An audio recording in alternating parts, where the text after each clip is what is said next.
Hello student, this is Shivani Chauhan, Assistant Professor in Ganga Institute of Education. So today we will talk about MEd first semester के Introduction to Educational Research के Unit 1 का very first topic करेंगे, that is the Scientific Method of Inquiry and Methods of Acquiring Knowledge.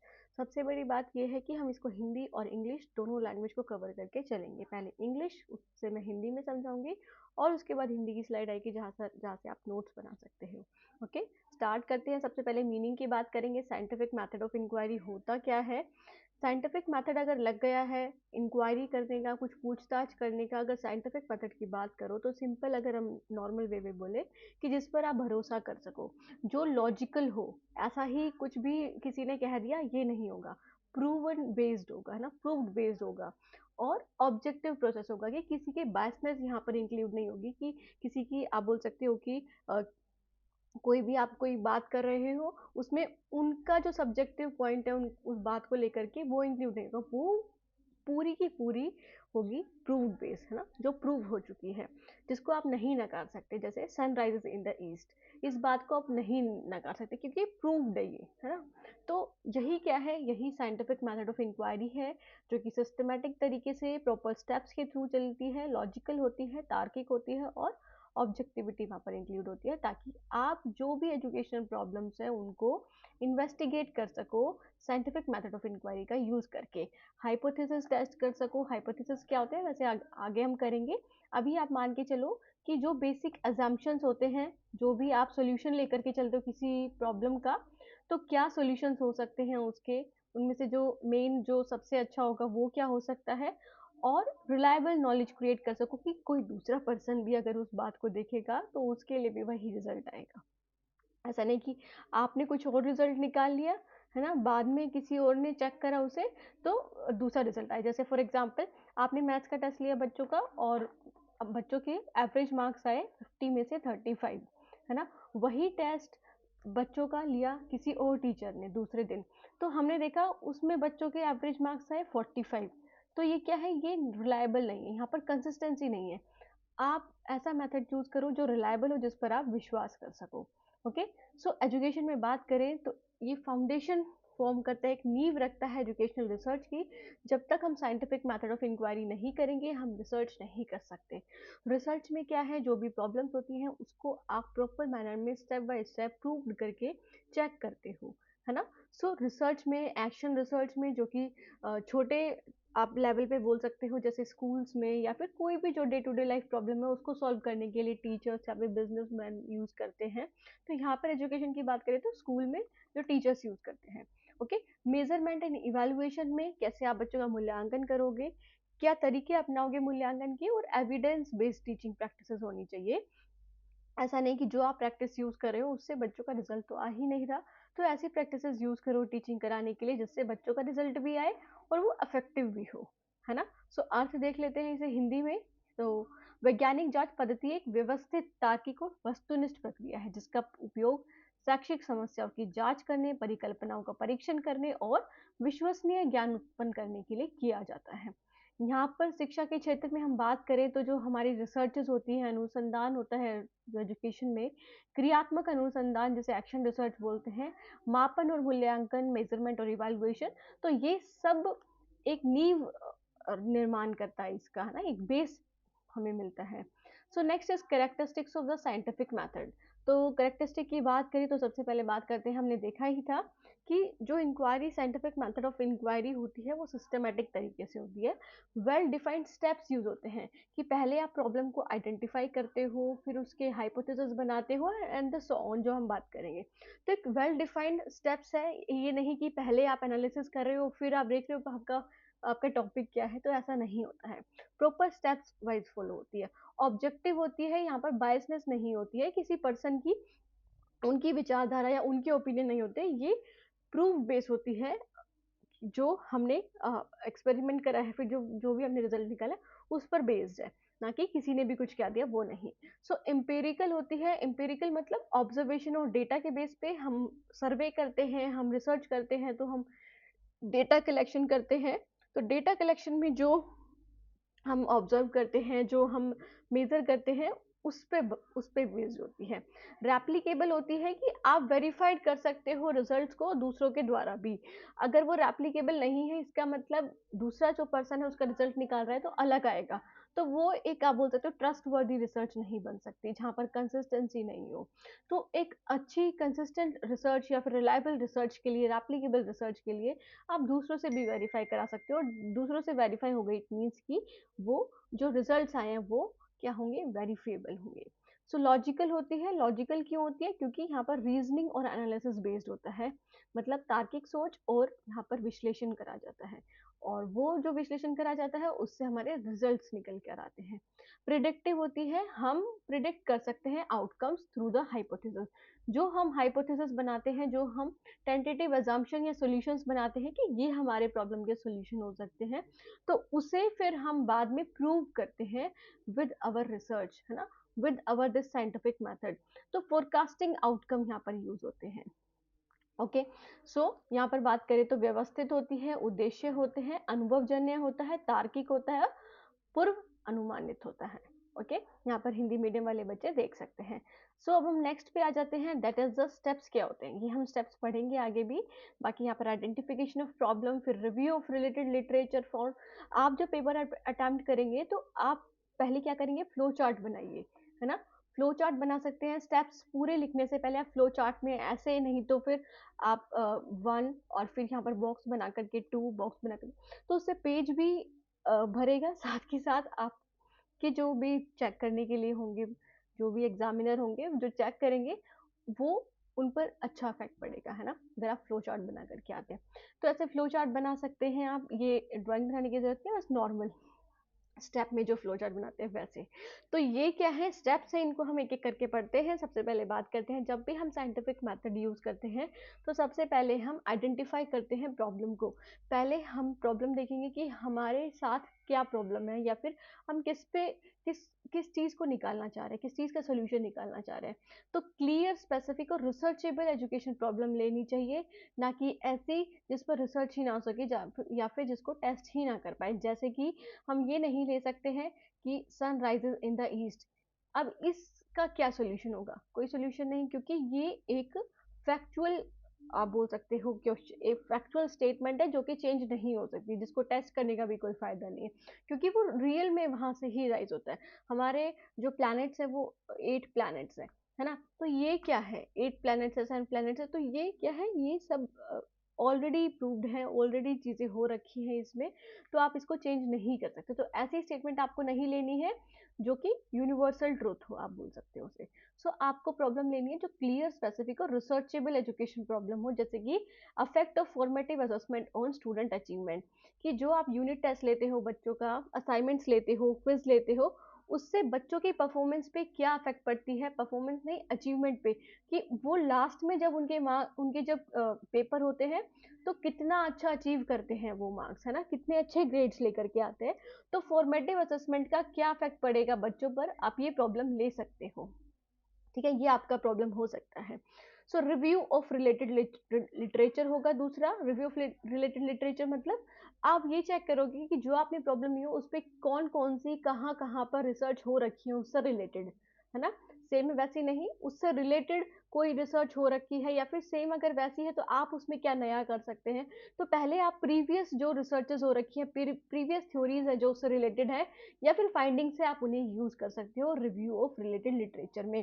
तो ये आपको refine करने में help करती है आपकी प्रॉब्लम्स को, और ये ना हो कि डुप्लीकेट हो जाए आपका डेटा, कि ऑलरेडी वहां पर रिसर्च हो रखी है और आप फालतू में अपनी मेहनत को खराब कर रहे हो, है ना। तो डुप्लीकेशन से बचाते हैं। अगर आप पढ़ लेते हो, थ्योरीज पढ़ लेते हो, प्रीवियस रिसर्चेस पढ़ लेते हो उस टॉपिक से रिलेटेड, तो आपको पता चल जाता है कि इस टॉपिक से ये रिसर्च हो रखी है और जो मैंने टॉपिक लिया उससे कोई रिसर्च नहीं है, फिर उसमें मैं कुछ नया कर सकता हूँ। तो डुप्लीकेसी से आप बच जाओगे। सो समस्या की पहचान पहले आपको करनी होती है, और दूसरा संबंधित साहित्य की समीक्षा करनी होती है। Okay, so next is the formulation of hypothesis research question. आप यहाँ पर क्या करते हो, हाइपोथेसिस बनाते हो। हाइपोथेसिस क्या होती है, अभी हम बात करेंगे। टेंटेटिव स्टेटमेंट होती है जो कि प्रिडिक्ट करती है दो वेरिएबल्स के बीच में क्या रिलेशन है।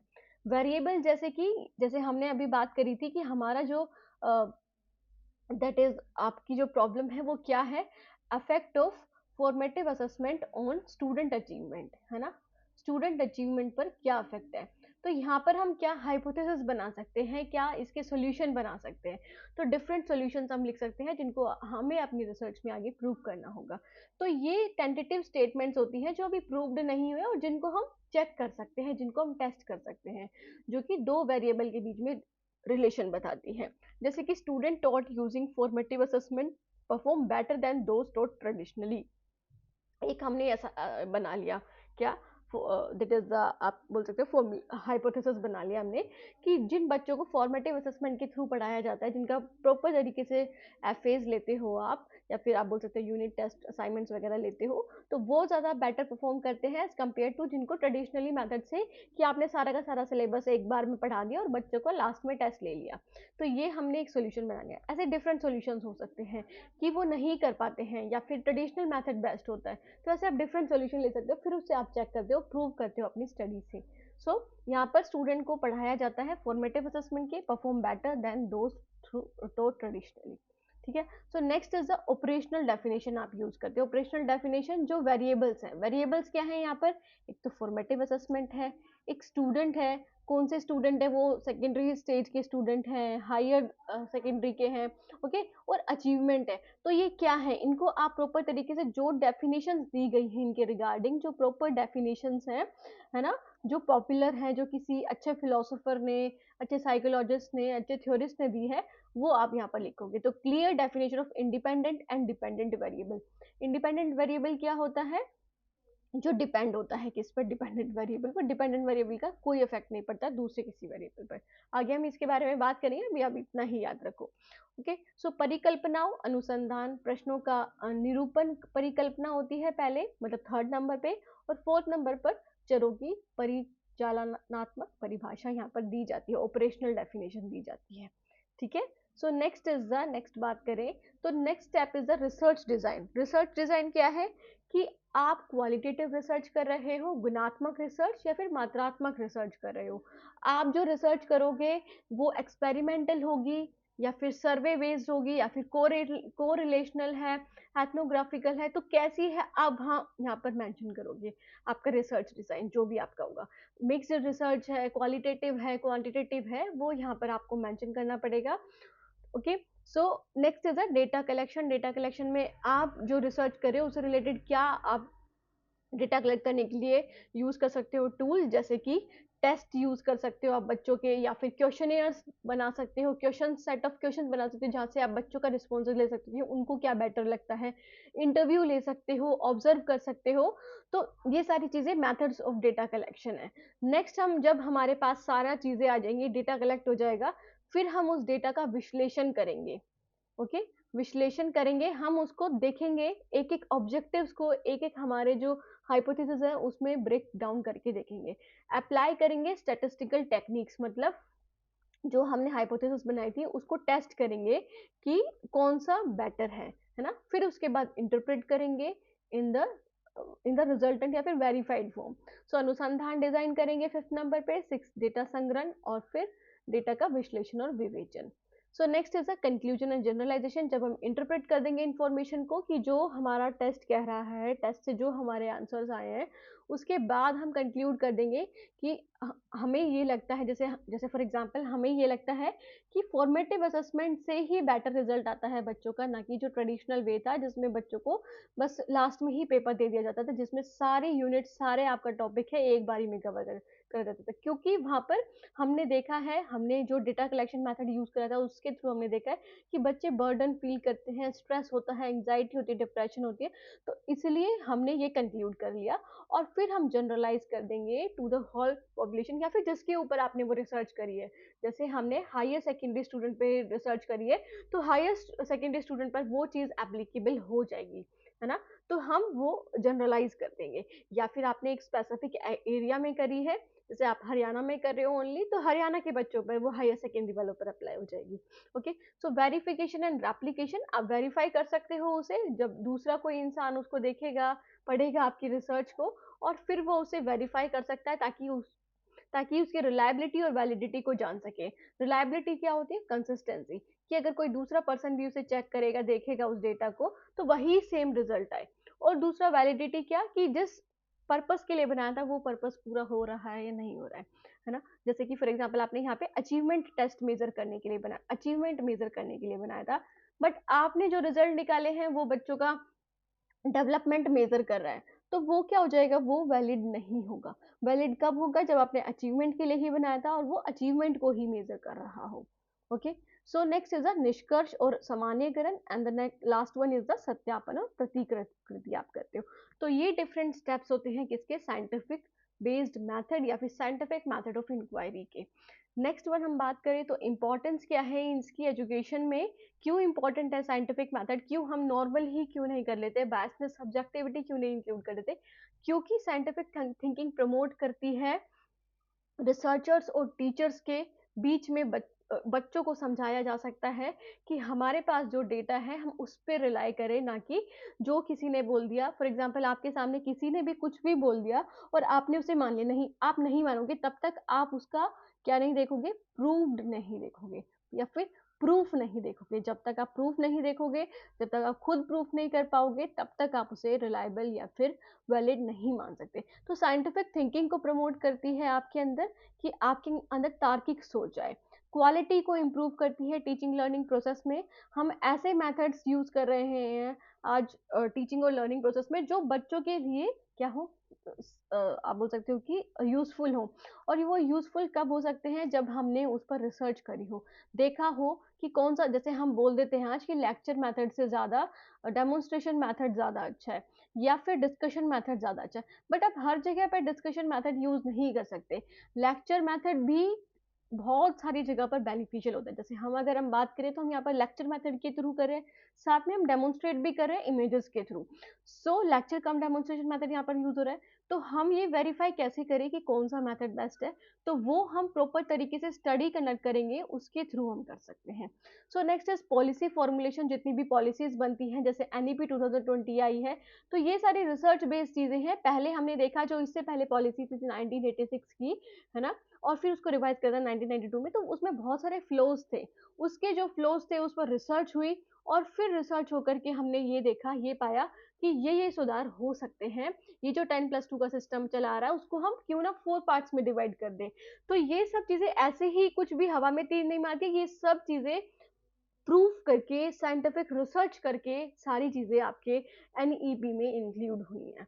Okay, so next is the encouragement innovation and reform, कि कैसे आप नए तकनीक ला सकते हो पढ़ाने के लिए। जैसे हम पहले बात करें तो पहले चॉक एंड टॉक मेथड का यूज होता था most of the time, but अब क्या है, अब अगर बच्चे क्लास में नहीं आते हैं, कोई मौसम खराब है, कुछ ऐसा प्रॉब्लम है कोई, तो बच्चों को ऑनलाइन क्लासेस दे दी जाती है घर बैठे ही। अब वो डर ही नहीं है कि आप कितने दिन भी स्कूल नहीं आ रहे, बट आपको क्लासेस आपको अवेलेबल होंगी ऑनलाइन तरीके से ही, है ना। तो इनोवेशन और रिफॉर्म्स को बढ़ावा देता है क्या? हमारी जो रिसर्च है या फिर हमारा जो साइंटिफिक मेथड ऑफ इंक्वायरी है। सो ये हिंदी में है। शिक्षकों और शोधकर्ताओं के बीच में वैज्ञानिक सोच को बढ़ावा देता है। दूसरा, गुणवत्ता में सुधार आता है शिक्षण अधिगम प्रक्रिया की। और नीति निर्माण और पाठ्यक्रम विकास में सहयोग देता है। लास्ट वन इज नवाचार और सुधार को प्रोत्साहित करता है। सो the next one is the methods of acquiring knowledge. अब हम पढ़ेंगे कि कैसे हम ज्ञान प्राप्त कर सकते हैं, क्या डिफरेंट मेथड्स हैं जिस पर आप भरोसा कर सकते हो कि यहाँ से हमें अच्छी नॉलेज मिल सकती है। ओके, तो एजुकेशनल रिसर्च की बात करें तो नॉलेज का मतलब सिर्फ ये ही नहीं है कि जो भी आपको बात सुनाई दी है या फिर जो भी आपसे किसी ने बात कही है उसको वैसे का वैसा ही एक्सेप्ट कर लो, नहीं। It must be systematically acquired, verified and justified. तो नॉलेज का मतलब वो क्या होता है जिसको आप एज इट इज एक्वायर कर लेते हो, एज इट इज देख लेते हो, वो होती है इंफॉर्मेशन। पर जब आप क्या देखो, आप वेरीफाई करो, जस्टिफाई करो, आप पूरी उसके बारे में खोजो, है ना। जैसे हमें कहा गया, हमें कुछ भी कह दिया गया कि हिंदू मुसलमान में लड़ाई हो रही है, तो ये क्या हो गई, ये इन्फॉर्मेशन हो गई। बट जब आप फैक्ट चेक करोगे, या फिर ये जो अभी आ रहा है कि दिल्ली में क्राइम्स बढ़ रहे हैं, दिल्ली में जो लड़कियां हैं वो एक दिन में इतनी सारी लड़कियों को उठा करके ले रहे हैं, किडनैप कर रहे हैं, तो वो क्या है, वो जब रिसर्च हुई उस पर, उसको जस्टिफाई करा गया, वेरीफाइड करा गया, तो हमने देखा कि ये सिर्फ एक पेड प्रमोशन के लिए करा जा रहा है, फॉर द मूवी, है ना, मूवी के लिए आप ये कर रहे हो कि पेड प्रमोशन कर रहे हो, और न्यूज़ चैनल्स को और बाकी जो ये जो स्टार्स होते हैं यूट्यूब पे, उनको बोल रहे हो कि आप ये बोल दो कि लड़कियां उनका किडनैप हो रहा है, ताकि वो जो सो कॉल्ड मूवी है जिसके लिए प्रमोशन करा जा रहा है, वो उसको उसकी टिकट्स बिक सके, ऐसा बोला गया, है ना। तो जब तक आप वेरीफाई नहीं करोगे, वो नॉलेज नहीं बनेगी, वो इंफॉर्मेशन रहेगी। नॉलेज कब होगी? जब आप उसके बारे में पूरा ज्ञान ले लोगे, पूरे अच्छे ढंग से उसको वेरीफाई कर लोगे। तो डिफरेंट मेथड्स है जिससे रिसर्चर एक्वायर कर सकता है वैलिड नॉलेज, जो कि नॉलेज ऐसी हो जो उसके लिए सही हो, उसके प्रॉब्लम के लिए सही हो, जो उसने आइडेंटिफाई करा है रिसर्च करने के लिए। समझ में आया? ये हिंदी मीडियम के लिए है, हिंदी में, तो आप हिंदी मीडियम वाले यहाँ से देख सकते हो, पढ़ सकते हो। सो नेक्स्ट इज द, तो हम सबसे पहले बात करें जो फर्स्ट ऑफ ऑल की कौन सी मेथड है एक्वायर करने का नॉलेज, तो सबसे पहले है लाइफ एक्सपीरियंस। हम बोलते हैं ना कि हमारा जो सबसे बड़ा टीचर या अध्यापक जो सिखाने वाला होता है वो यही होता है, हमारे खुद के एक्सपीरियंसेस, जो हम एक्सपीरियंस करते हैं, अनुभव करते हैं जीवन पर्यंत। तो लाइफ एक्सपीरियंस वो होते हैं जो नॉलेज गेन करी जाती है खुद के द्वारा, हम खुद से ही जो पर्सनल एक्सपीरियंसेस के through, day to day activities के थ्रू, या फिर डायरेक्ट इंटरेक्शन के थ्रू, जो भी नॉलेज को प्राप्त करते हैं, अपने एनवायरनमेंट से सीखते हैं, तो यही यही क्या होती है, यही होती है लाइफ एक्सपीरियंस बेस्ड नॉलेज। तो ये सबसे पहले सीखी जाती है और मोस्ट नेचुरल होती है, क्योंकि आपने खुद ने ही, इसमें कोई मैनिपुलेशन नहीं करा गया है, आपने खुद ने एक्सपीरियंस करा है, आप अपने एक्सपीरियंस बता रहे हो। जैसे कि मैं बताती हूँ आपको, फॉर एग्जाम्पल कि आप कोई टेस्ट देने जाते हो कॉम्पिटिटिव एग्जाम का, तो मेरे एक्सपीरियंस के अकॉर्डिंग आप टेस्ट से एक दिन पहले, या फिर जिस दिन टेस्ट है उस दिन तो बिल्कुल मत पढ़ो। और अगर आपका सेंटर बहुत ज्यादा दूर है, तो आप सेंटर जाते वक्त बिल्कुल भी ना पढ़ो, क्योंकि जो आता है, जो आपने इतने सालों से मेहनत, इतने महीनों से मेहनत करो, सब खराब हो जानी है, क्योंकि उसे बर्डन होता है, स्ट्रेस फील होता है कि ये भी पढ़ लूँ, ये भी पढ़ लूँ, ये भी पढ़ लूँ। तो मैं आपको एक तरह से ज्ञान प्रोवाइड कर रही हूँ कि आप ऐसा मत कीजिएगा, क्योंकि ये मेरा पर्सनल एक्सपीरियंस है। तो आपके भी कुछ एक्सपीरियंस है जिसके थ्रू आप नॉलेज प्राप्त करते हो, ज्ञान प्राप्त करते हो। अब मुझे पता चल गया कि अगर मुझे कोई एग्जाम देना है इन फ्यूचर, तो मैं ऐसा नहीं करूंगी। Okay, so it is the real earliest and most natural source of knowledge होता है। सो next is the nature. Nature की बात करें तो ये इनफॉर्मल और अनसिस्टमेटिक होती है। ऐसा नहीं कि आप पूरी तरह से इससे रिलाई कर सकते हो, कोई सिस्टम नहीं होता, किसी के, हर इंसान के डिफरेंट डिफरेंट एक्सपीरियंसेस होते हैं। ओके, हर इंसान के एक चीज को लेकर के। सो इंडिविजुअल परसेप्शन, जैसे कि अगर हम बात करें, फॉर एग्जाम्पल कोई एक टूरिस्ट आया दिल्ली में, और उसको दिखा कि वहां पर जो रिक्शा वाले हैं वो बहुत ज्यादा रूड है, तो उसका एक्सपीरियंस क्या रहा रिक्शा वालों को लेकर के, वहां पे मत जाना, वहां पे तो सारे रूड है। बट एक दूसरा इंसान आया, उसने देखा कि बहुत अच्छी हेल्प कर रहे हैं हमारी, हमें जहाँ हम जा रहे हैं वहां पर लेकर जा रहे हैं, टिप भी नहीं ले रहे हैं हमसे, ज्यादा किराया भी नहीं ले रहे हैं, क्योंकि हम फॉरेनर हैं, तो उनका एक्सपीरियंस क्या हुआ, वो अच्छा हुआ। तो आप उस पर पूरी तरह से रिलाई नहीं कर सकते हो, इंडिविजुअल परसेप्शन पे ये बेस्ड होती है। ओके, और चेंज हो सकती है, एक्यूमुलेट हो सकती है, समय के साथ जमा होता जाता है आपका एक्सपीरियंस जो है वो, आपने एक सीखा, फिर दूसरी बार आपने कुछ सीखा, तो वो एक तरह से इकट्ठा हो गया है। अब आप वो चीज बिल्कुल नहीं करोगे, फिर करोगे जो आपने एक्सपीरियंस पॉजिटिव नेगेटिव जैसे भी लिए हैं। सो नेक्स्ट इज रिसर्च में क्या रोल है एक्सपीरियंस का।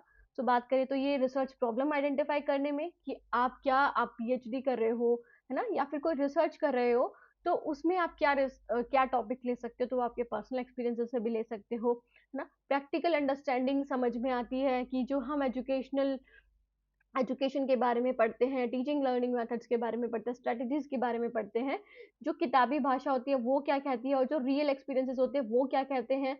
ओके, तो जो रियल इश्यूज हैं उसको आप प्रैक्टिकली समझ पाते हो जब आप इम्प्लीमेंट करते हो, जब आप अपनी रियल लाइफ से सीखते हो। And the next one is the formulate करते हो अजम्पशंस और वेरिएबल्स। अब आप अपने एक्सपीरियंसेस के बेस पे जो आपने प्रॉब्लम ली है उससे आप अजम्पशंस फॉर्मुलेट कर सकते हो, या फिर आप बोल सकते हो जो हाइपोथेसिस होते हैं वो आप बना सकते हो, और वेरिएबल्स ले सकते हो जिसके ऊपर आपको स्टडी करनी है। सो मेरिट्स क्या होते हैं, सबसे पहले तो रियलिस्टिक और प्रैक्टिकल होते हैं, क्योंकि वो आपने जिए हैं, वो आपने कभी ना कभी एक्सपीरियंस करे हैं, प्रैक्टिकल होते हैं क्योंकि आप उनको करके देख चुके हो। एक्चुअल लाइफ सिचुएशन से रिलेटेड होते हैं और साथ ही साथ आपकी समझ भी बढ़ती है उस कॉन्टेक्स्ट में जहाँ पर आपने वो एक्सपीरियंस करा है। लिमिटेशन क्या है? सब्जेक्टिव और बायसनेस बिल्कुल होती है, क्योंकि हर इंसान का लाइफ एक्सपीरियंसेस एक चीज़ को लेकर के डिफरेंट हो सकता है। जनरलाइज नहीं कर सकते हैं, बिकॉज यही बात है कि आप उसको जनरलाइज इसलिए नहीं कर सकते हो क्योंकि हर इंसान का अलग अलग एक्सपीरियंस हो सकता है। तो ऐसा नहीं कि आप ये बोल दोगे कि सारे जो रिक्शा वाले हैं दैट इज दिल्ली में वो खराब है। कोई एक हो सकता है, सभी नहीं हो सकते। तो आप जनरलाइज नहीं कर सकते हो, होल पॉपुलेशन पे अप्लाई नहीं कर सकते हो। और साइंटिफिक वेरिफिकेशन तो बिल्कुल भी नहीं होगी, क्योंकि आप अपने एक्सपीरियंस से ये नहीं बोल सकते कि यही यही ट्रुथ है, यही मेरा प्रूफ है ना? तो वो नहीं कर सकते, क्योंकि वो बायसनेस उसमें इंक्लूड होती है। और जब तक बायसनेस है, आप उसको साइंटिफिक वेरिफिकेशन, साइंटिफिक मेथड नहीं बोल पाओगे। ओके, सो ये है हिंदी में अनुसंधान में भूमिका क्या है, गुण मतलब इसके कैरेक्टरिस्टिक्स क्या है, मेरिट्स क्या है, और सीमाएं मतलब लिमिटेशंस क्या है। सो next is the social custom and tradition. तो दूसरा जरिए जिसके थ्रू आप नॉलेज प्रदान कर सकते हो, ज्ञान प्रदान कर सकते हो, वो है आपके जो रीति रिवाज हैं, वो सब चीजें जो आपने सोसाइटी से सीखा है, जो उनके रूल्स रेगुलेशन सीखे हैं। सो knowledge acquired through customs, tradition, belief, values और प्रैक्टिसेस, ये सब ट्रांसमिट होते हैं एक जनरेशन से दूसरे जनरेशन में, किसी एक सोसाइटी में। जैसे हम हिंदू सोसाइटी या फिर हम अपनी सोसाइटी की बात करें, तो हमारी सोसाइटी में तो ट्रेडिशन है वो कैसे चले आ रहे हैं कि आपको रिस्पेक्ट करनी है। हमारे जो रीति रिवाज है वो ये कि हमारे मेहमान आएंगे तो हम अतिथि देवो भव वाली सिचुएशन है। बच्चों को कैरेक्टर फॉर्मेशन के लिए हमें बड़ा करना है, उनको वो अच्छा अर्न कर सके, अच्छी जगह पर करप्शन ना ले। तो ये सारी चीजें हम वैल्यूज सिखाते हैं बच्चों को, है ना? तो ये हमें कहाँ से मिलते हैं? जनरेशन टू जनरेशन, हमारे दादा से, फिर हमारे दादा को दी होगी, उनके दादा ने, उनके पापा ने, ऐसे फिर दादा को पापा ने दी, पापा ने हमें दी, है ना? तो वन जनरेशन टू दूसरे जनरेशन से ट्रांसमिट होती रहती है। जैसे शादियों शादियों की बात कर सकते हैं यहाँ पर हम, कि हिंदू की बात करें, हिंदू में शादी कैसे होती है? फेरे लेकर के ना, पंडित होता है, फेरे कराता है, सिंदूर लगाता है और मंगलसूत्र डालता है। ठीक है, कौन? दूल्हा, पंडित नहीं। इसमें क्या है, ये चली आ रही है पहले से ही, कि पहले से ही हिंदू समाज में ऐसे ही शादी होती है। मुस्लिम समाज की बात करें तो वहां पर क्या बोलते हैं, बुले कुबले ऐसे करते हैं, है ना? और क्रिश्चियन की अलग तरह से होती है। तो वो जो ट्रेडिशन है वो खत्म नहीं हो सकता, वो चला आ रहा है पहले से। तो जो नॉलेज आप अपने कस्टम्स, अपने ट्रेडिशन, बिलीफ, वैल्यूज और प्रैक्टिसेस से लेते हो अपने घर परिवार के जनरेशन से अपनी सोसाइटी में, तो उसे बोलते हैं सोशल कस्टम एंड ट्रेडिशन। तो ये सोशली शेयर्ड होता है, आपकी सोसाइटी से आपको मिला है। कल्चरली कंडीशनड होता है कि आपके कल्चर में यही महत्व है, आपके कल्चर में शादी ऐसे ही हो सकती है, दूसरे कल्चर में दूसरी तरीके से हो सकती है। आपके कल्चर में ये डांस फेमस है, दूसरे कल्चर में दूसरा डांस फेमस है। और ट्रेडिशनल होती है करेक्टर में, मतलब बहुत पुरानी तरह से, बहुत मतलब बहुत पहले से चली आ रही होती है सारी चीज़ें, चेंज नहीं हुआ है उनमें अभी तक कुछ भी। किसी समाज में एक पीढ़ी से दूसरी पीढ़ी तक हस्तांतरित होने वाले रीति रिवाजों, परंपराओं, विश्वासों, मूल्यों और प्रथाओं के माध्यम से ज्ञान प्राप्त किया जाता है ना? तो जैसे यहाँ पर देखो, ये क्या है, दिवाली सेलिब्रेट कर रहे हैं बच्चे। यहाँ पर ये डिफरेंट अदर सोसाइटी के बारे में दिखाया हुआ है कि सब लोग एक हैं। यहाँ पर डांस दिखाया हुआ है, एक फॉर्म ऑफ, तो डिफरेंट फॉर्म ऑफ डांस है, डिफरेंट तरीके हैं हर चीज को व्यक्त करने के, है ना? रोल इन रिसर्च की बात करें सोशल कस्टम एंड ट्रेडिशन की, तो ये हमें सोशो कल्चरल बैकग्राउंड समझने में हेल्प करता है बच्चों के। अगर हम सोशल कस्टम और ट्रेडिशन से जब इस पे बेस्ड हम नॉलेज लेते हैं, तो हमें पता चलता है कि डिफरेंट कल्चर हैं, डिफरेंट तरह की कम्युनिटीज हैं हमारे इंडिया में। अगर स्पेसिफिकली बात करें तो सबके सभी बच्चों के जो भी उनके सोशियो कल्चर बैकग्राउंड है उसको समझने में हेल्प करती है टीचर्स को। सोशियोलॉजिकल में यूजफुल और एंथ्रोपोलॉजिकल स्टडी में, जिसमें आप ह्यूमन बीइंग के कल्चर को या फिर एक ह्यूमन सोसाइटी के कल्चर को क्या कर रहे हो, उस पर रिसर्च कर रहे हो, तो उसमें हेल्प करती है, उसमें हेल्प करते हैं ताकि आप रिसर्च कर सको एंथ्रोपोलॉजिकली या फिर सोशियोलॉजिकली। एजुकेशनल एम्स को, हमारे करिकुलम को, हमारे वैल्यूज को दर्शाया जाता है, हमें दिखता है अपने वैल्यूज में, हमारे करिकुलम में, हमारे एजुकेशनल एम्स में कि हमारी क्या वैल्यूज हैं, हमारे क्या ट्रेडिशन है।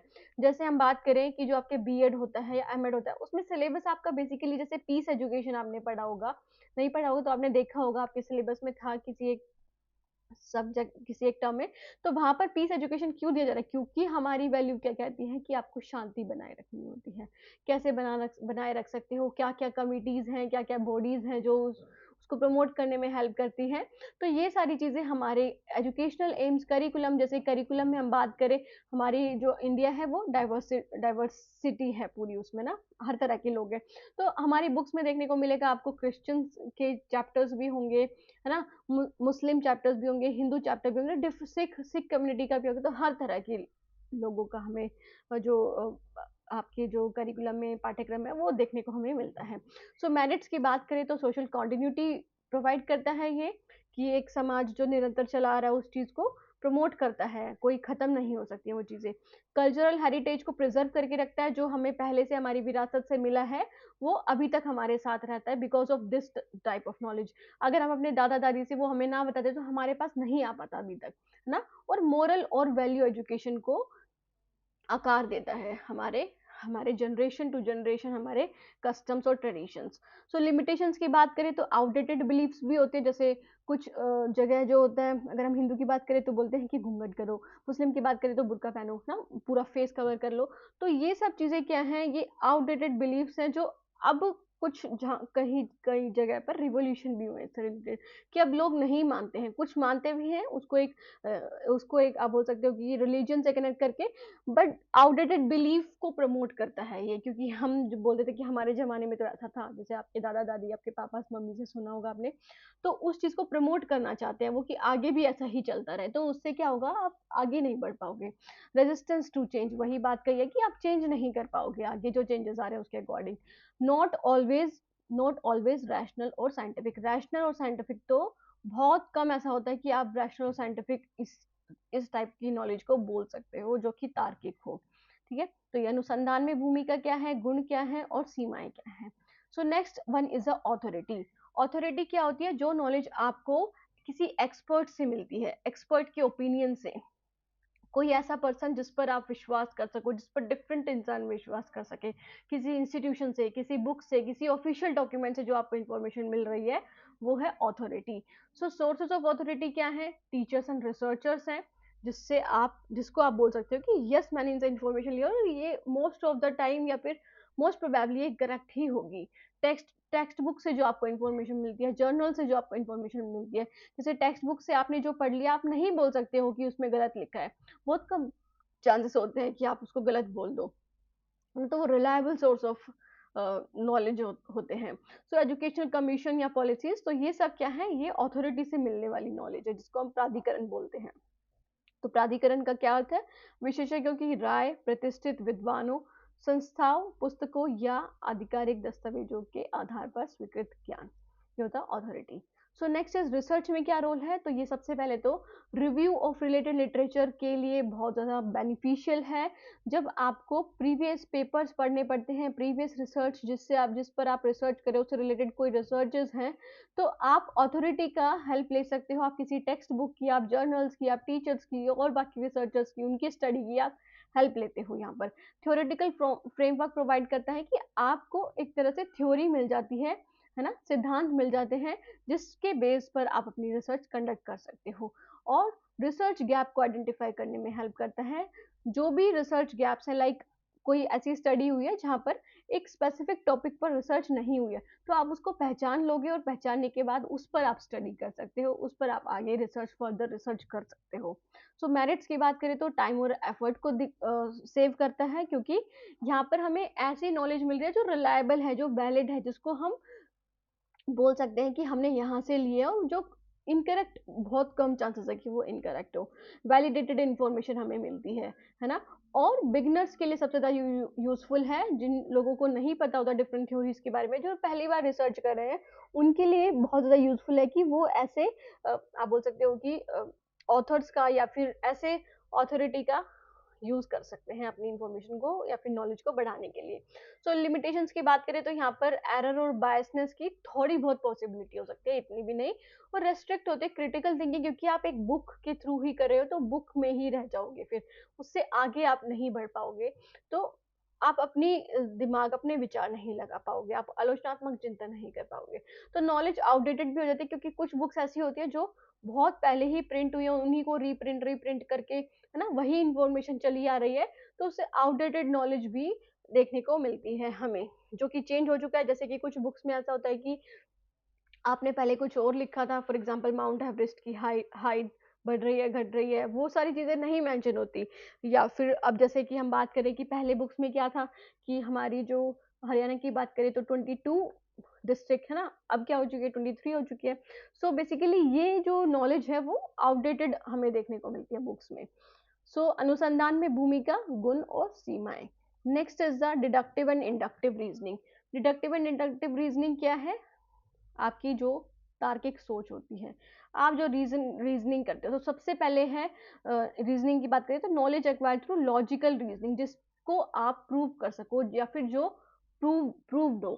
तो सबसे पहले है डिडक्टिव रीजनिंग। डिडक्टिव रीजनिंग क्या होता है कि यहाँ पर आप जनरल से स्पेसिफिक की तरफ जाते हो, मतलब जनरल मतलब जो सभी के लिए लागू है, उससे लेकर के जो आपके लिए है, मतलब सभी से फिर आप खुद पर एक स्पेसिफिक पर्सन पर आते हो। तो moves from general principle to specific conclusion पर आते हैं। जैसे कि एक टीचर ने अफेक्टिव प्लान लेसन, सभी टीचर्स ने आपकी क्लास, आपके स्कूल में या फिर पूरी कम्युनिटी में सभी टीचर्स ने लेसन प्लान बनाया है ना। तो हम बात करें कि मिस्टर एक्स ने भी लेसन प्लान बनाया है, तो इसका मतलब मिस्टर एक्स भी अफिशिएंट है। अफिशिएंट या फिर इफेक्टिव क्यों है? क्योंकि सभी ने इफेक्टिव प्लान बनाया है। तो यहाँ पर आप जनरल कंक्लूजन से स्पेसिफिक की तरफ आ रहे हो, एक एक इंसान की तरफ आ रहे हो। ये क्या है? ये जनरल है और इससे आप स्पेसिफिक की तरफ जा रहे हो, है ना, किसी एक एक आप वेरिएबल पे बोल सकते हो। तो इसे बोलेंगे निगमनात्मक तर्क। ओके, तो सामान्य सिद्धांतों से विशिष्ट निष्कर्षों की ओर बढ़ता है ये। तो सभी प्रभावी शिक्षक पाठ योजना बनाते हैं। श्रीमान एक्स या फिर जो एक कोई टीचर है, स्पेसिफिक टीचर, वो पाठ योजना बनाते हैं, तो इसका मतलब श्रीमान एक्स प्रभावी है, क्योंकि सभी अफेक्टिव बनाते हैं, तो आप उनको भी अफेक्टिव बोल सकते हो। सो next is inductive reasoning. Sorry, अभी तो हम डिडक्टिव ही पढ़ रहे हैं। डिडक्टिव का क्या यूज है रिसर्च में? तो ये हाइपोथेसिस टेस्टिंग के काम आता है। हाइपोथेसिस टेस्टिंग के क्यों? क्योंकि हम पहले आप जनरल स्टेटमेंट बना लेते हो यहाँ पर कि आपके अकॉर्डिंग फॉर्मेटिव असेसमेंट क्या है। फॉर्मेटिव असेसमेंट वाले जो बच्चे हैं वो ज्यादा इफेक्टिव होते हैं और जो नहीं करते हैं वो कम होते हैं। तो आपने यहाँ पर एक जनरल स्टेटमेंट बना ली, उससे आप स्पेसिफिक की ओर जाते हो, है ना। स्पेसिफिक की ओर डेटा कलेक्शन के थ्रू एनालिसिस करके वेरीफाई कर सकते हो थ्योरीज को, जो ऑलरेडी डेवलप्ड थ्योरीज है उनको वेरीफाई करना। पहले आप थ्योरी लोगे, एक जनरल कॉन्सेप्ट लोगे, उसको फिर अप्लाई करके देख सकते हो स्पेसिफिक पर्सन पर, फिर उससे आप वेरीफाई कर सकते हो कि वो थ्योरी सही है या गलत है। तो लिमिटेशंस क्या है, सीमाएं क्या है इसकी, कि यहाँ पर ये डिपेंड जब होगा जब प्रीमाइसेस सही होंगी। प्रीमाइसेस क्या? जो आपकी जो फर्स्ट स्टेटमेंट होगी अगर वही गलत होगी, तो आपके आगे आने वाले स्टेप्स जो है स्पेसिफिक की तरफ आप जाओगे, तो वो सब भी गलत हो जाएगा। तो जो प्रेमाइसेस होते हैं उस पर डिपेंड होती है ये, है ना। फिर कंक्लूजन में हमें गलती देखने को मिल सकती है अगर प्रेमाइसेस ही सही नहीं होंगे। सो ये है हिंदी में अनुसंधान में प्रयोग, उपयोग और सीमाएं क्या है। सो next is the inductive reasoning. Inductive reasoning क्या है स्टूडेंट्स? यहाँ पर आप स्पेसिफिक ऑब्जर्वेशन से जनरल प्रिंसिपल्स की तरफ बढ़ते हो। मतलब यहाँ पर आप थ्योरीज डेवलप करते हो। हमने डिडक्टिव में क्या देखा था कि यहाँ पर आप वेरीफाई करते हो और यहाँ पर आप थ्योरीज डेवलप करते हो स्पेसिफिक पर्सन की तरफ। जैसे कि mister X is an efficient teacher और mister X develop lesson plan, तो सभी जो लेसन प्लान बनाते हैं वो भी इफेक्टिव होंगे, जो भी लेसन प्लान बनाते हैं वो इफेक्टिव होंगे। तो ये यहाँ पर आप स्पेसिफिक से जनरल की तरफ जा रहे हो, हर इंसान की तरफ। सो ऑब्जर्विंग सेवरल क्लासरूम, कि आपने अलग अलग क्लासरूम को ऑब्जर्व करा, 6 क्लास को भी, 8 क्लास को भी, 7th को भी, 9th को भी, फर्स्ट को भी, सेकंड को भी, और कंक्लूड कर लिया कि जो फॉर्मेटिव असेसमेंट है वही इम्प्रूव करती है लर्निंग को, है ना। तो आपने अब जनरल स्टेटमेंट बना दी स्पेसिफिक से एक जनरल स्टेटमेंट जो सबके लिए सही होगी, जो सभी के पर अप्लाई हो सकती है। तो रिसर्च में क्या यूज है? थ्योरी बिल्डिंग के लिए, मैंने अभी बताया कि थ्योरी वेरीफाई करते हो आप, जो ऑलरेडी एग्जिस्टिंग थ्योरीज है उसको वेरीफाई करने के लिए आप डिडक्टिव रीजनिंग का यूज करते हो। और इंडक्टिव रीजनिंग के लिए आप क्या करते हो? थ्योरी को बनाते हो, कोई थ्योरी डेवलप करते हो आप। तो आपने यहाँ पर एक थ्योरी डेवलप कर सकते हो। जैसे अगर हम एग्जांपल के तौर पे बात करें कि formative assessment is better for the achievement of the student, तो आपने थ्योरी बना दी, सबके लिए एप्लीकेबल हो जाएगी अभी, है ना। तो एक्सप्लोरेटरी और क्वालिटेटिव रिसर्च में काम आता है। जब आप एक्सप्लोर करते हो चीजों को, तो आप पहले स्पेसिफिक चीजों को, जैसे कि फॉर एग्जांपल जो आर्कियोलॉजिस्ट होते हैं वो पहले क्या करते हैं, चीजों को खोदते हैं ना, जो पुरानी चीजें होती हैं, फिर उनको देखते हैं, अच्छा ये मिली है हमें, ये मिली है, तो इसका मतलब यहाँ पर जीवन भी एग्जिस्ट करता था। एक एक स्पेसिफिक चीज से वो पहले देखेंगे, इसका ये मतलब होता था, शायद इसका ये मतलब होता था, ये कब की है, ये तो आप यहाँ पर स्पेसिफिक स्पेसिफिक चीजों से जनरल कंक्लूजन की तरफ जा रहे हो, है ना। सो ये होता है इंडक्टिव रीजनिंग। लिमिटेशंस क्या है कि conclusion are probable not certain, कि वो प्रोबेबल होते हैं, आप करके चलते हो कि ऐसा हो सकता है, बट जरूरी नहीं है कि वो रियल ही हो, उसको आप प्रूव करते हो, निश्चित नहीं होते, वो संभावित होते हैं बस।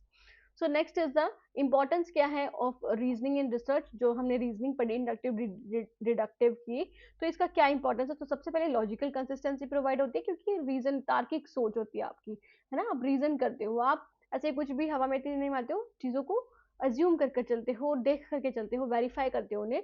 तो लॉजिकल कंसिस्टेंसी हमें देखने को मिलती है। इंटरप्रेट कर पाते हैं हम डेटा को, क्योंकि जो भी हमारे रिलायबल इंफॉर्मेशन है वहां तक या फिर नॉलेज है उस तक हम जा पाते हैं बिकॉज ऑफ दिस रीजनिंग। और असेंशियल होती है थ्योरी डेवलपमेंट के लिए। थ्योरी डेवलपमेंट के लिए कौन सी जो रीजनिंग है वो एफिशिएंट होगी, वो आप मुझे कमेंट सेक्शन में कमेंट करके बताएंगे। ओके, अभी हमने पढ़ा था ना थ्योरी डेवलपमेंट और थ्योरी टेस्टिंग के। थ्योरी डेवलपमेंट के लिए कौन सी टाइप ऑफ रीजनिंग बेस्ट है। डिडक्टिव मतलब कौन सी टाइप ऑफ रीजनिंग यूज होती है, डिडक्टिव या फिर इंडक्टिव। ये हिंदी में है निगमनात्मक और आगमनात्मक, है ना। तो अनुसंधान के में जो तर्क का महत्व है वो यही है, तार्किक संगति सुनिश्चित करता है। दूसरा डेटा की व्याख्या में सहायता करता है, और तीसरा सिद्धांत विकास के लिए आवश्यक होता है।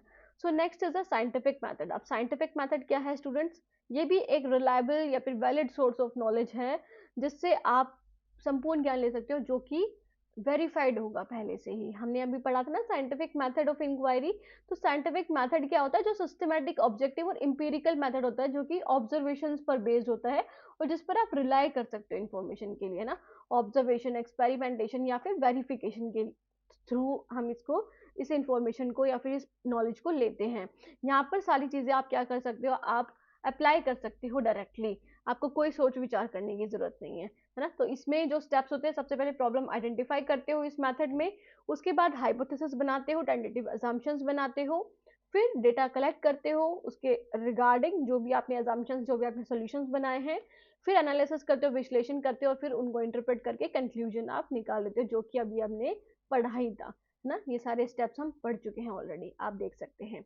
सो वैज्ञानिक पद्धति अवलोकन, प्रयोग और सत्यापन के माध्यम से ज्ञान प्राप्त करने की व्यवस्थित, वस्तुनिष्ठ और अनुभवजन्य विधि है। ओके, और ये स्टेप्स हम पढ़ चुके हैं।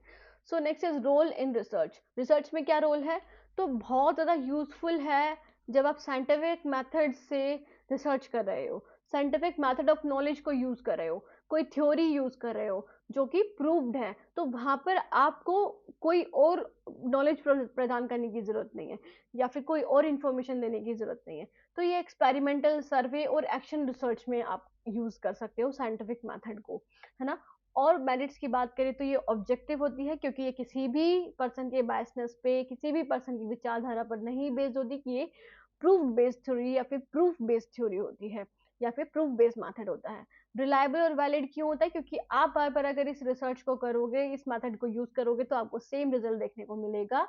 और जिस चीज पर करोगे, जो चीज आपने बनाई है, उसी चीज को मेजर करने के लिए हमें देखने को मिलेगा। ऐसा नहीं कि आप जब अचीवमेंट मेजर कर रहे हो तो वो आपको आपका परफॉर्मेंस मेजर कर दे, या फिर जब आप आईक्यू मेजर कर रहे हो तो वो क्रिएटिविटी मेजर करे। नहीं, जिस चीज के लिए आप बना रहे हो, जिस चीज के लिए आप कर रहे हो रिसर्च, उसी चीज को ही प्रमाणित करेगी वो।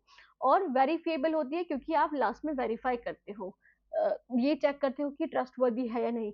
जनरलाइज कर सकते हो टू द होल पॉपुलेशन, या फिर जिसके रिगार्डिंग में वो, जिसके समक्ष वो करी गई है, जैसे वो सेकेंडरी स्टूडेंट पे करी गई है, तो अब सेकेंडरी स्टूडेंट पर आप उसे इम्प्लाई कर सकते हो, या फिर हरियाणा के सेकेंडरी स्टूडेंट पे करिए तो हरियाणा में आप इम्प्लाई कर सकते हो। तो जनरलाइज कर सकते हो टू द होल पॉपुलेशन, या फिर जिसके ऊपर आपने रिसर्च करनी है। सो लिमिटेशंस क्या है, सबसे पहले तो टाइम कंज्यूमिंग होता है, क्योंकि इतने भारी भारी स्टेप्स पहले आपको वो करने पड़ते हैं, फिर नॉलेज चेक करनी पड़ती है, फिर उसके बाद आप कहीं रिसर्च करोगे। और ट्रेनिंग और रिसोर्सेज चाहिए हमें प्रॉपर तरीके से, क्योंकि हर इंसान रिसर्च नहीं कर सकता, हर इंसान को नहीं पता कि कैसे रिसर्च होगी या फिर क्या मेथड यूज करेंगे। तो उसके लिए आपको प्रॉपर ट्रेनिंग चाहिए, देखना चाहिए कि आप कौन सा रिलायबल सोर्स ऑफ नॉलेज है, कौन सा नहीं है, किस पर विश्वास कर सकते हो, क्या डिफरेंट मेथड्स हो सकते हैं जिससे आप डेटा कलेक्ट कर सकते हो, और रिसोर्सेज क्या हैं, उनकी भी जरूरत हमें पड़ती है, जो कि हमें कम देखने को मिलते हैं अगर हम इंडिया की बात करें। Okay, so the next is the अनुसंधान में भूमिका, गुण और सीमाएं, ये सब चीजें। So the next one is the social inquiry method. तो सोशल इंक्वायरी मेथड क्या है, जहाँ पर आप जहाँ पर आप सिस्टमेटिक तरीके से सोशल फिनोमिना या फिर सोशल बिहेवियर, सोशल रिलेशनशिप के बारे में बात करते हो। इट मीन्स कि जो रियल लाइफ में जो चीज़ें हो रही हैं, सोसाइटी में कैसे लोग बिहेव कर रहे हैं, ह्यूमन का क्या बिहेवियर एक दूसरे के साथ क्या रिलेशनशिप है, जैसे रिलीजन की बात करें, कल्चर की बात करें, कास्ट की बात करें, तो कैसे एक दूसरे के बीच में रिलेशन है, तो वो सब चीज़ें सोशल इंक्वायरी मेथड में आ जाती है। तो ये सोशल प्रॉब्लम से रिलेटेड होता है। क्या प्रॉब्लम्स हमें देखने को मिलती है, क्वालिटेटिव एंड क्वांटिटेटिव, मात्रात्मक और गुणात्मक दोनों मेथड यहाँ पर यूज हो सकते हैं, मतलब मिक्स्ड अप्रोच आप यहाँ पर यूज कर सकते हो for conducting the research. So next is a context based होती है, साथ ही साथ वैल्यू ओरिएंटेड, कि आप हर कॉन्टेक्स्ट में एक स्पेसिफिक सोसाइटी को नहीं दिखा सकते हो, है ना। सो अलग अलग कॉन्टेक्स्ट में आप अलग अलग सोसाइटी के बारे में आप बता सकते हो, आप जनरलाइज नहीं कर सकते हो, किसी एक विचारधारा को दूसरे विचार थोप नहीं सकते हो, है ना। सो यहाँ पर सामाजिक जांच विधि, जो कि क्या होता है इसका मतलब, सामाजिक जांच पद्धति वास्तविक जीवन के संदर्भों में सामाजिक घटनाओं, मानव व्यवहार और सामाजिक संबंधों का अध्ययन करने का एक व्यवस्थित दृष्टिकोण है। प्रकृति की बात करें तो समस्या समाधान पर केंद्रित करता है। दूसरा, दोनों विधियों में उपयोग कर सकते हो, गुणात्मक में भी और मात्रात्मक में भी। जब आपको न्यूमेरिकल डेटा निकालना हो तब भी आप यूज कर सकते हो, जब आपको क्वालिटेटिव डेटा निकालना है, इंटरव्यू के बेसिस पे उनके विचार देखने हैं, उस चीज पे एनालिसिस करना है, तो आप वो भी कर सकते हो। और संदर्भ आधारित और मूल्य उन्मुख होता है। सो नेक्स्ट इज टेक्निक्स, क्या क्या यूज होती है इसके लिए, तो केस स्टडी आप यूज कर सकते हो, किसी पर्सन पर डिटेल्ड एनालिसिस करने के लिए, किसी एक कम्युनिटी पर आपको डिटेल एनालिसिस करना है तो आप केस स्टडी कर सकते हो। सर्वे कर सकते हो, जहाँ से आप डेटा ले सकते हो, है ना, आपको जो भी डेटा चाहिए आप सर्वे के थ्रू ले सकते हो। इंटरव्यू आप कर सकते हो, जो भी आपके पार्टिसिपेंट हैं उनसे ऑब्जर्व कर सकते हो, साथ के साथ आप पार्टिसिपेट रिसर्च भी कर सकते हो, कि खुद इंक्लूड हो जाओ, जिस कल्चर के बारे में, जिस सोसाइटी के बारे में आपको जाना है, उस सोसाइटी में आप खुद इंक्लूड हो जाओ और फिर उनको ऑब्जर्व कर सकते हो ना, तो पार्टिसिपेट रिसर्च भी आप कर सकते हो।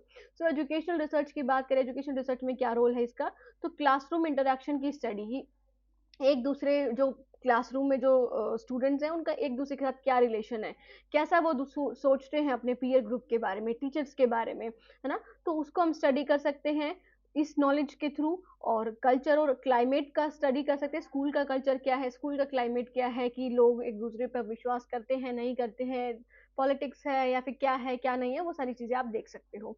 और इक्विटी, इंक्लूजन, सोशल जस्टिस, ये सब चीजें जो होती हैं वो सोशल इंक्वायरी मेथड के थ्रू ही आती हैं। हम देखते हैं कि कोई भेदभाव हो रहा है सोसाइटी में एक कॉमन ग्रुप ऑफ पीपल के साथ, तो आप उनके लिए इक्विटी प्रोवाइड कर दोगे, रिजर्वेशन प्रोवाइड कर दोगे ना, इंक्लूजन आप देते हो, समावेशी शिक्षा, और जो सोशल जस्टिस होते हैं, ये सब इंक्वायरी, सोशल इंक्वायरी मेथड के थ्रू हमें देखने को मिलते हैं।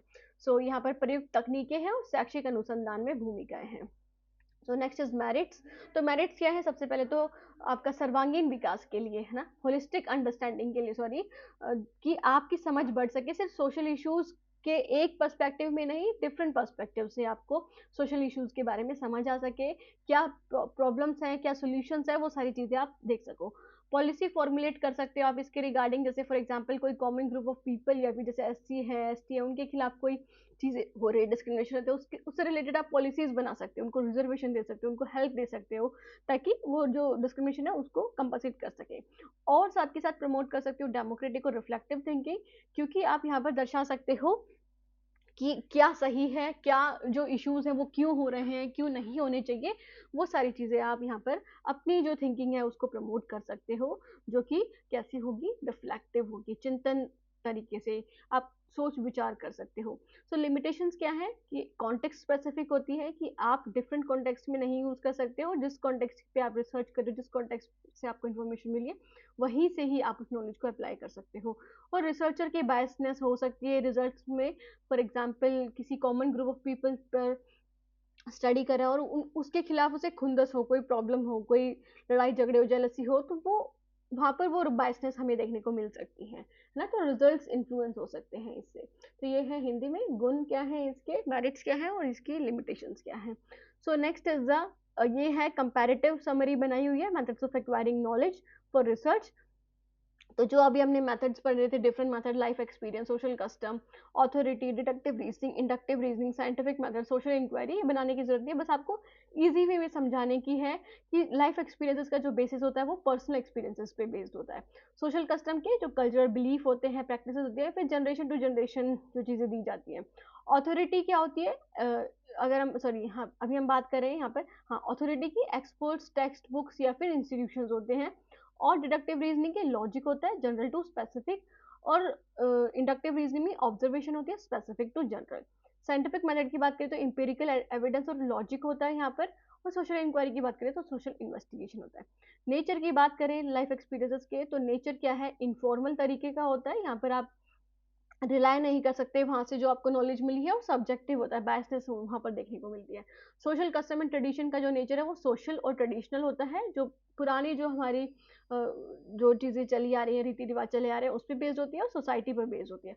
अथॉरिटी की बात करें तो एक्सेप्टेड नॉलेज होती है, जो एक्सेप्ट करी जाती है हर इंसान के द्वारा ना, उस पर आप रिलाई कर सकते हो कुछ हद तक। तो डिडक्टिव रीजनिंग की बात करें तो रैशनल, तार्किक होती है और सिस्टमेटिक होती है, और साथ ही साथ जो इंडक्टिव रीजनिंग होती है वो एक्सप्लोरेटरी टाइप की होती है कि आप एक्सप्लोर कर सकते हो, नई नई चीज़ें खोज सकते हो, और इन्फ्लुएंशियल हो सकती है जिसपे आप क्या कर सको, विश्वास कर सको। सो साइंटिफिक मेथड की बात करें तो सिस्टमेटिक और ऑब्जेक्टिव, क्योंकि ये साइंटिफिक इंक्वायरी पे बेस्ड होते हैं, यहाँ पर प्रॉपर स्टेप्स के थ्रू आपको चीज़ें नॉलेज आपको प्रदान की जाती है। सो प्रूव करके। सोशल इंक्वायरी मेथड की बात करें तो कॉन्टेक्चुअल और मिक्स मेथड्स होते हैं यहाँ पर। और लाइफ एक्सपीरियंसेस की बात करें यूज इन रिसर्च में, तो ये आइडेंटिफाई प्रॉब्लम्स और कॉन्टेक्चुअल अंडरस्टैंडिंग। तो ये सब चीज़ें जो हमने पढ़ी हैं उसका ही डिस्क्रिप्टिव नहीं, ब्रीफ रूप है ना, ब्रीफ तरीके से यहाँ पर समझाया गया है। रिलायबिलिटी क्या होती है? कंसिस्टेंसी। कंसिस्टेंसी लाइफ एक्सपीरियंसेस में लो होती है, क्योंकि विश्वास नहीं कर सकते हो आप, हर इंसान के जो एक्सपीरियंसेस है वो अलग होते हैं, जैसे हमने एग्जाम्पल में भी पढ़ा था। सो सोशल कस्टम और ट्रेडिशन की लो और मॉडरेट हो सकती है, कि कुछ हद तक कर भी सकते हो, वैसे कम ही होती है। ऑथोरिटी मॉडरेट होती है, आप कर सकते हो इस पर। डिडक्टिव रीजनिंग भी मॉडरेट है, इंडक्टिव रीजनिंग भी मॉडरेट है, क्योंकि इसमें कुछ गलतियों के चांसेस हो सकते हैं।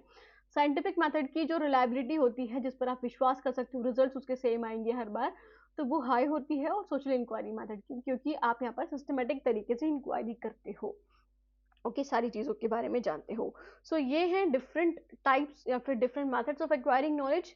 कोई डाउट है स्टूडेंट्स तो आप पूछ सकते हैं, बाकी thank you so much students for watching the video. कोई भी किसी भी टॉपिक से रिलेटेड डाउट है, कोई भी डाउट आपका पूछ सकते हो कमेंट सेक्शन में। बाकी thank you so much, have a nice day, मिलते हैं नेक्स्ट वीडियो में, तब तक के लिए टेक केयर, बाय।